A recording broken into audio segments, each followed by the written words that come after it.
Salut les dormeurs. Et oui, même les forçats du blog ont droit à leur RTT. Qu'est-ce que vous voulez? C'est comme ça.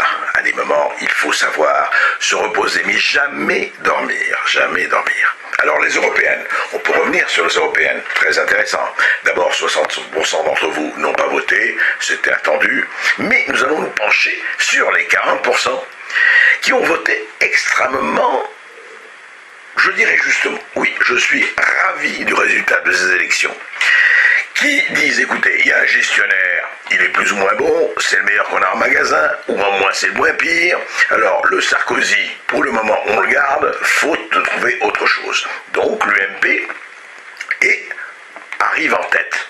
Pourquoi elle arrive en tête alors que les élections européennes étaient souvent considérées comme une élection sanction et qu'on pouvait, sans un peu de frais, dire au pouvoir en place, ça va pas du tout. Et bien là, on n'a pas du tout dit ça. On dit, écoutez, gardez les meubles. Pour le moment, il y a la tempête, il y a la bourrasque, il y a la grippe porcine, gardez les meubles. Et puis les autres, eh bien les autres, c'était Europe Écologie, avec la Dream Team, Cohn-Bendit, Beauvais, Eva Joly, c'est-à-dire l'écologie, l'agriculture, la finance, tous ceux qui sont les plaies de ce qui se passe actuellement, contemporain, la pollution, les OGM et autres, et les paradis fiscaux. Et donc, cette Europe Écologie a fait un malheur, et un malheur mérité, parce que c'était les seuls, effectivement, à parler d'Europe et à se complaire dans un anti-sarkozisme primaire, qui n'est même pas le socialisme des imbéciles, mais qui est l'autre versant de l'impuissance à travailler, à conceptualiser et à porter des choses différentes.